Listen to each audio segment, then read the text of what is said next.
Video call leak, Babar Azam की video viral होने के बाद वालिद का बयान सामने आ गया। कौमी क्रिकेट टीम के कप्तान बाबर आजम के खिलाफ भारतीयों की जानिब से जाली सोशल मीडिया अकाउंट्स और वीडियोज बनाकर उन्हें बदनाम करने की कोशिश और प्रोपेगेंडा किया जा रहा है।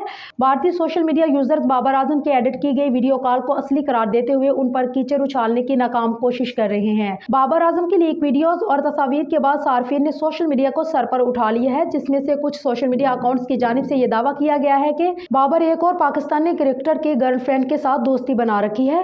भारत सोशल मीडिया सार्फिन बाबर आजम की जाली वीडियो कॉल की हकीकत समझते हुए उन्हें तनकीद का निशाना बना रहे हैं, जबकि हकीकत सामने आने पर उन्हें शर्मिंदगी हुई। सच्चाई ये सामने आई है कि जब एक सोशल मीडिया सार्फ की जानिब से बाबर आजम के खिलाफ मवाद पोस्ट करने वाले अकाउंट पर राब्ता करने की कोशिश की गई तो मालूम हुआ कि अकाउंट का बैकअप नंबर भारत का है। बाबर के खिलाफ मनफी प्रोपेगेंडा करने पर उनके वालिद भी खामोश न रह सके। उन्होंने सख्त जवाब देते हुए उनके मुंह पर तमांचा दे मारा। बाबर आजम के वालिद आजम सिद्दीकी ने अपने ट्वीट अकाउंट पर पोस्ट का जवाब देते हुए लिखा कि शाफी को अलील कौन कर सकता है, सखी को बखील कौन कर सकता है, जिसको इज्जत देता है मेरा रब उसको जमाने में जलील कौन कर सकता है। आखिर में उन्होंने पाकिस्तान जिंदाबाद भी लिखा।